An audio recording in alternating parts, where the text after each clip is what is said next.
Hello and welcome to video 1 of this mini video series. I'm Neil Cannon. Dr. Nikki here. And in this video, we're going to be talking to you about what inflammation is, what this underlying cause is, and about the role food has to play on whether it is triggered or not, which means you're either healthy or the opposite of healthy. Diseased. Dis-ease. There's a separation in those words, because it just means you're out of ease. Sure. So this is such an important part, and so many people can eliminate so many symptoms purely with nutrition. And I can say this from personal experience with my own journey with eczema.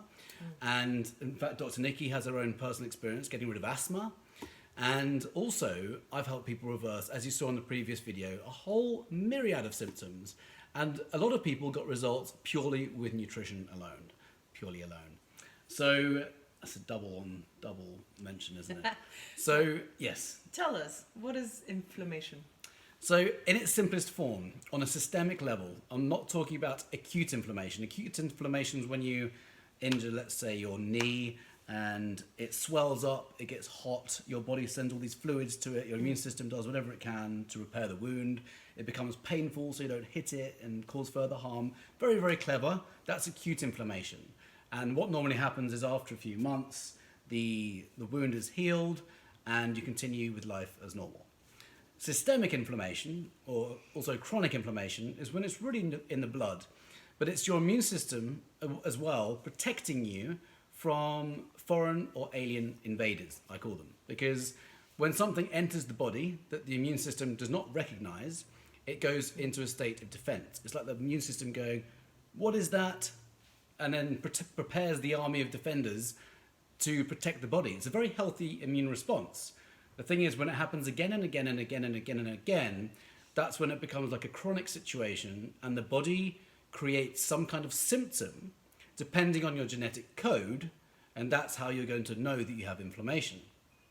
So that's it in its simplest form. And, you know, as in the previous video, Dr. Nikki talked about how that is triggered by different forms of toxins. Right. So, yeah, go ahead. So, and of course, this video is going to be about nutrition, food, and, well, there's food and then there's stuff. That's a good way to put it. There's Yes. food and not food.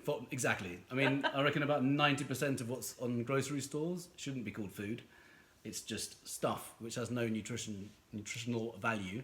And we want to be thinking about food ultimately for its nutritional value and how it's going to fuel the cells.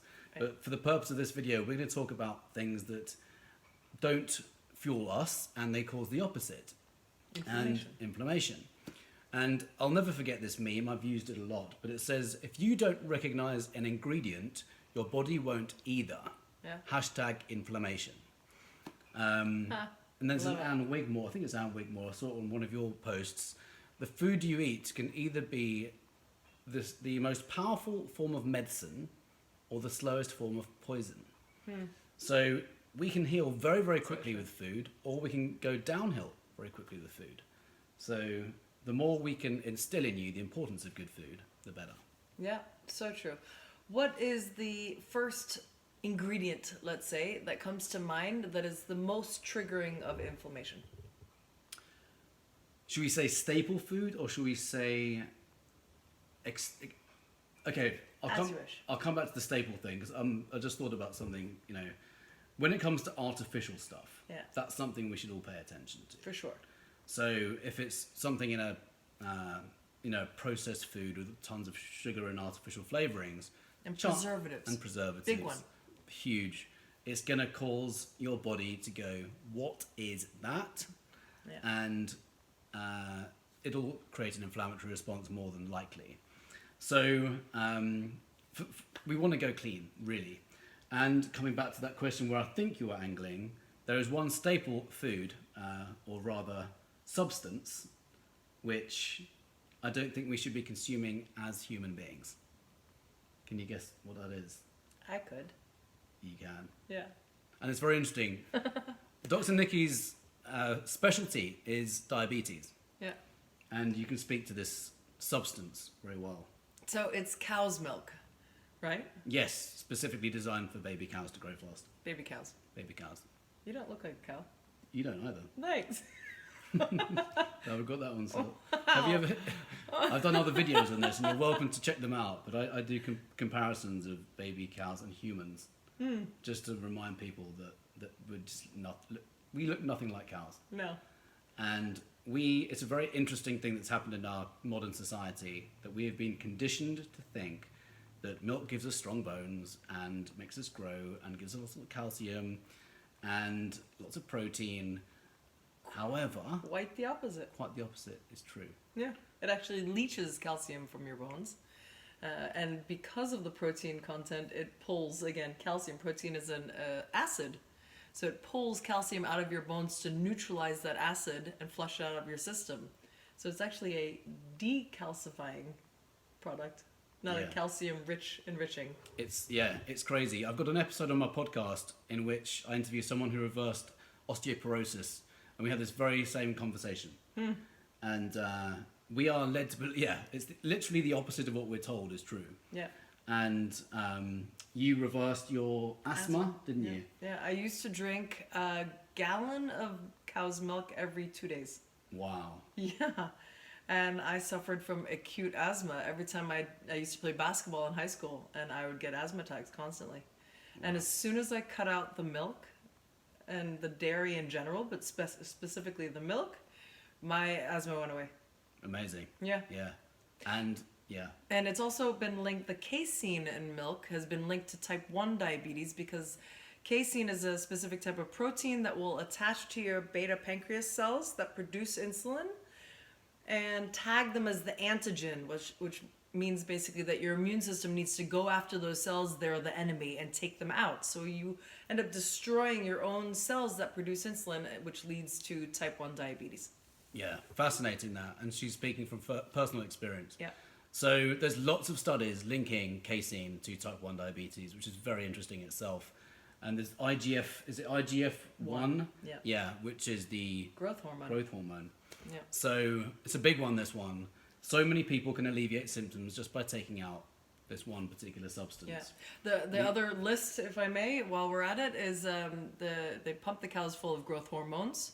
Recombinant bovine growth hormone, particularly in America. I don't think it's allowed in England if you're watching from Europe. But Right. over here, Yeah. they pump it full of growth hormone to fatten the cows up. So enlarge them, right? And another technique is to use antibiotics, because it kills off the bacteria that would be eating the food, so that food then goes to fatten the cow up. So, and those antibiotics are also used to kill off the infection, because the cows are on unnatural diets. So normally a cow would eat grass, instead it's eating corn and soy, and so they are often infected. Yeah. On the insides. And then so and that's passed through to us.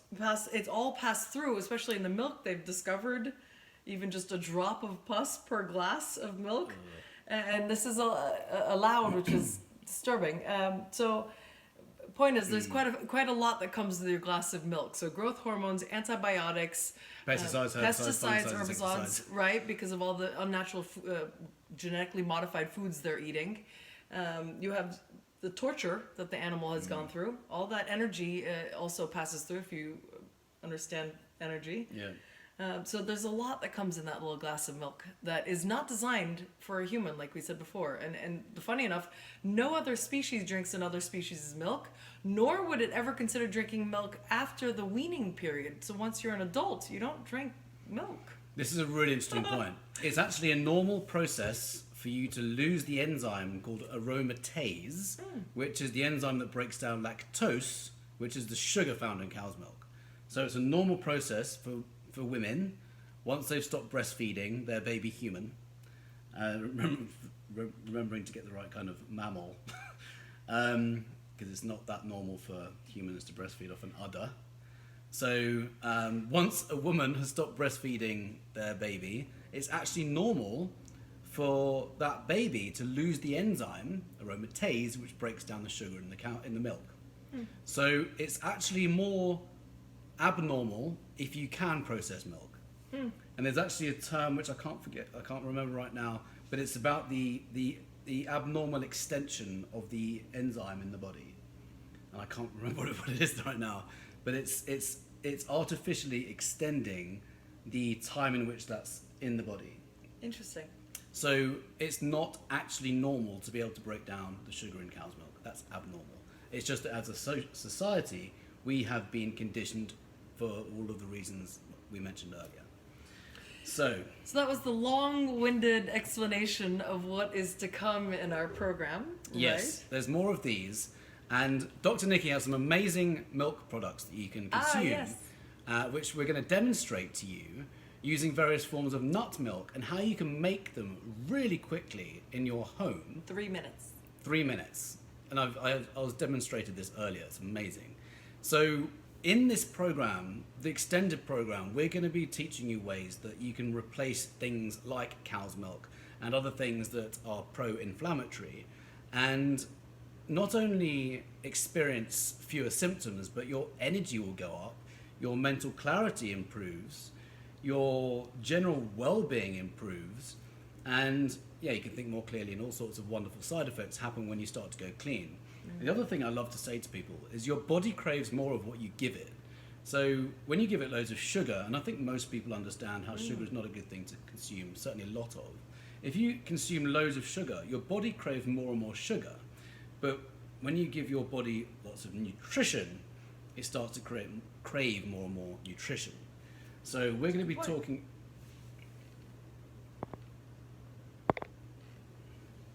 Was it still recording? Yes.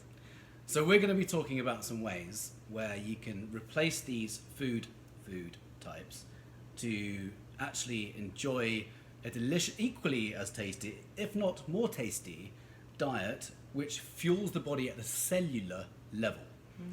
It's not just stuff. Not food. Yeah, not food. Big difference. Big difference. There's no such thing as junk food. Yeah. There's food, and then there's junk.